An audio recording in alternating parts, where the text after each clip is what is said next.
Becoming a lead business analyst is a significant step forward in your business analyst career.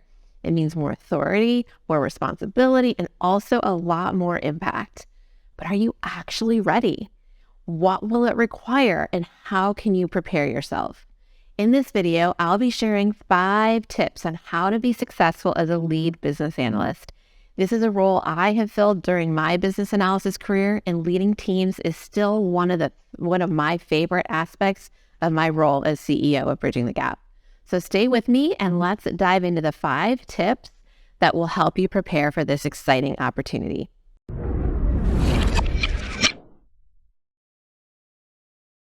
Hi, I'm Laura Brandenburg with Bridging the Gap, where we help you start, succeed, and excel in your business analyst career with weekly videos on business analysis tips and techniques.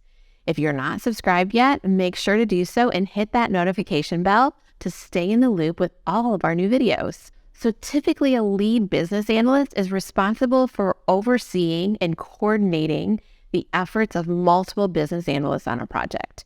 The lead might be a business analyst manager by title, or they might be the lead on a project without managerial authority over a group of BAs working on the project. For this video, we're going to talk about the leadership role, not the management role. And for context, when we talk about business analysis here at Bridging the Gap, we're talking about the role that literally bridges the gap between business and technology stakeholders. This means they help ensure software solutions actually do what the business needs them to do and solve real business problems. So leading the BA effort on a project, it could involve planning the business analysis effort. It could involve determining how the requirements will be managed. It could involve reviewing deliverables created by all of the business analysts on the team for quality and consistency. And that might start to sound a lot like a project manager, but there is a key difference. While the project manager coordinates the efforts of the entire project team to deliver the solution, the role of the BA lead is to coordinate the efforts of several business analysts to discover the problem and determine the requirements of that solution. So let's just take a look at these 5 tips on how to be more successful. So tip number 1 is to put a business analysis framework in place. So when you are leading a team on a project, you need to have a framework for how you perform business analysis. Where does your work start?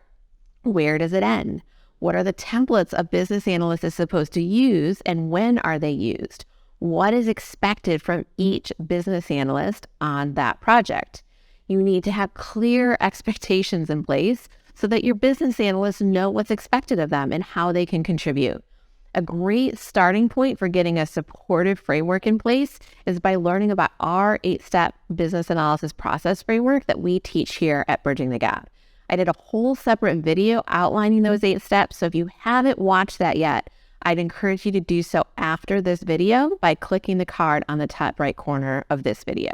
Now, if you have a team of junior or entry-level business analysts, this is where you may need to explore investing in business analysis training to ensure that they have the foundational skills that they need to be successful.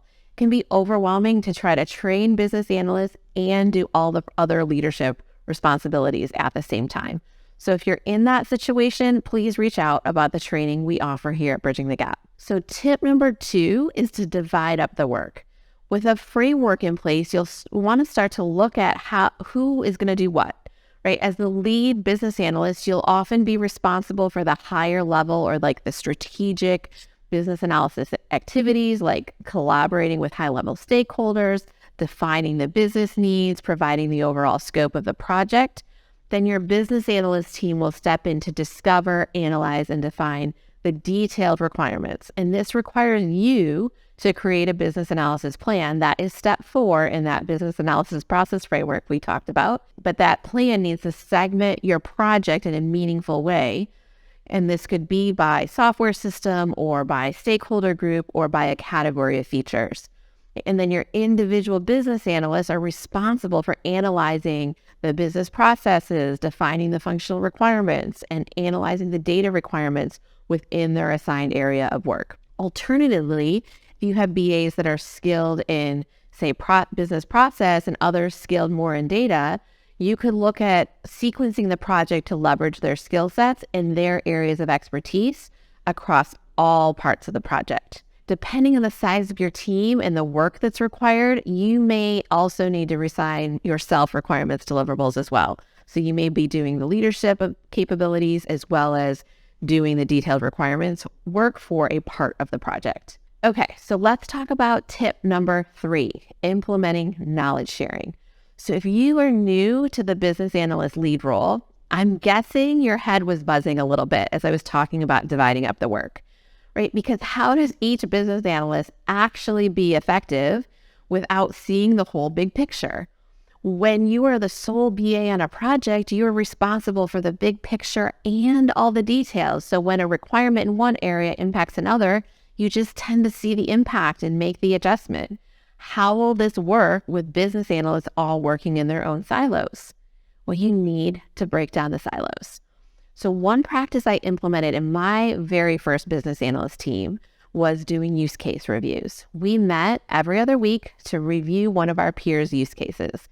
Now, we were a small team and we were working on independent projects. So this was more for building best practices and learning from each other and improving our skills than it was for looking at project impacts. Although often we would realize that what one of us was doing that was seemingly unrelated to the other did have a cross impact, and we would be able to bring that up to the project management team to handle. And it would work the same way for a team working on a larger project together. You just probably need to allocate a little bit more time. It might be a weekly meeting. It might even be more frequently than that to ensure that everyone is reviewing or having some knowledge flow about what the others are working on so that they can determine the impacts and bring kind of a bigger picture view to each of their individual requirements work. Okay, so tip number 4 is for you to maintain that strategic level view. I think one of the hardest aspects of moving into any sort of leadership role as a business analyst, I still struggle with this 14 years into running Bridging the Gap and being CEO of this company. But one of the hardest aspects is maintaining the strategic level view, because it's so natural for us to want to be in all the details. And that's likely what made you successful as a business analyst in the first place. But if you do so, if you're in all the details of all the requirements, you risk alienating your team and micromanaging their work and, quite frankly, burning yourself out, right? You can't possibly be in every meeting, and you probably are not going to be able to review every document in detail. So you need to stay focused on activities like maintaining the business analysis plan. You need to be supporting your team and navigating roadblocks and challenges. You need to be ensuring everyone is staying focused on delivering those requirements that support the business objectives. You need to be providing leadership within the overall project team, particularly to ensure your business analysts are involved in necessary discussions and informed of any project impacts, right? You need to be looking at change requests and navigating the impacts between the different aspects of the solution, and maintaining communication with your project sponsor or other organizational leaders about the project and opportunity. So you have all this strategic level work to do. And so your work is to focus your energy there and get just enough in the details to make sure that you can do your strategic work effectively. It's a really tough balance, but by shifting your energy towards the strategic level work and seeing that as important, it will help you let go of the details that your team can handle. And tip number 5 is really going to help you with this. Tip number 5 is to coach your business analysts, right? So this could be, and for me, it's always been one of the most enjoyable aspects of the job. Especially if you're working with a team of more junior level business analysts, then you're going to need your support in finessing their documentation, navigating the tricky stakeholder issues that for you have become just part of the job, will be like earth-shattering for them, right? And they'll need your help in figuring out how to navigate these things and learning how to grow and expand in their career.